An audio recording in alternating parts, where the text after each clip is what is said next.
The Emancipation Proclamation, a proclamation that changed. In 1861, many southern states such as Florida and Alabama left the Union because of all the differences like slavery between the North and South. Many more southern states started to fall out of the Union, creating the Civil War between the North and the South. In August 1861, the Proclamation Act came into place, allowing slaves that escaped to help the Union considered free.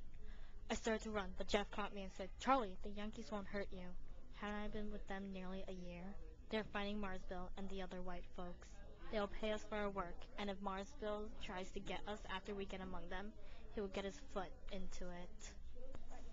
President Abraham Lincoln's intention was only to unite the Union, not free the slaves. However, they started becoming a necessity for manpower and military strategies towards the Union. After a victory for the Union, the Emancipation Proclamation was proclaimed on January 1st, 1863, by President Abraham Lincoln. We shout for joy that we live to record this righteous decree. However, this happiness didn't last long. Now blacks had to find work. An estimated amount of 185,000 ex-slaves joined the Union, while another handful of them moved to the North. On the other hand, many ex-slaves stayed back in the South working for their previous owners. Of course, the owners were happy to have them back. Now ex-slaves had sharecrops. Sharecropping was like another form of slavery.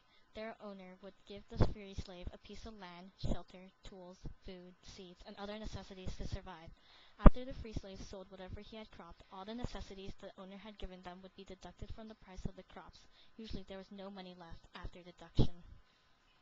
Though blacks were now free, there was still a lot of discrimination. The Ku Klux Klan was formed in 1866. The leader was the former slave trader Nathan Bedford. Whenever a black's economic situation got better, the Klan would terrorize them by using violence. There was also the Segregation Act, which differed laws between the blacks and the whites. Those segregation acts were abolished later by the Civil Rights Act of 1964, signed by President Johnson. Now there are still some racial fights between the blacks and whites, but all schools are educating people to not judge others because of their color.